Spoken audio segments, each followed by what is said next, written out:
మంచి కార్యక్రమం చేసుకున్నాము.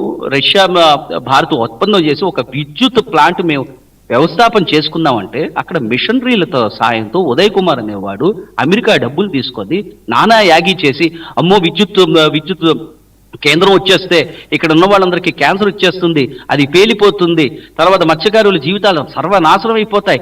ఇంత అస్థిరంగా మన్మోహన్ సింగ్ సర్కార్ కాలంలో నడిచిందండి.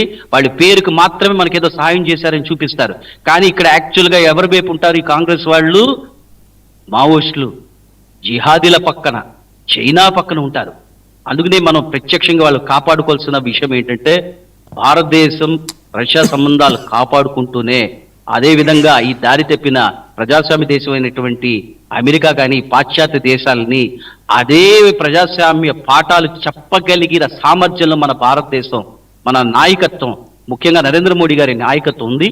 ముఖ్యంగా ఇంకో విషయం చెప్తున్నారు, మీరు భగవద్గీత పుతిన్ గారికి ఎందుకు ఇచ్చారు మీరు అడుగుతున్నారు కదా. 2011లో కేవలం భగవద్గీత నిషేధం చేయాలి 15 ఏళ్ల పాటు అలా నడుస్తూ వస్తున్న అపోహలు తొలగిపోయాయని చెప్పాను నేను ఇంకొక అది చెప్తాను. దానికి ఏమిటంటే భగవద్గీత అనేది విజ్ఞాన రూపంగా కూడా మీరు చూసినట్టయితే ప్రముఖ సైంటిస్ట్ అయినటువంటి ఎర్విన్ ష్రోడింగ్ అని ఆయన క్వాంటమ్ మెకానిక్స్ లో నోబెల్ పీస్ ప్రైజ్ పొందిన అతను చెప్పాడు, అసలు నేను ఈ విజ్ఞానాన్ని నేను పొందగలిగానంటే ఉపనిషత్ సారం, భగవద్గీతలో ఉన్నటువంటి అద్వైత సారంతో నేను విజ్ఞానంలో ఉన్నటువంటి క్వాంటమ్ మెకానిక్స్ అర్థం చేసుకోగలుగుతున్నాను అని చెప్పారు.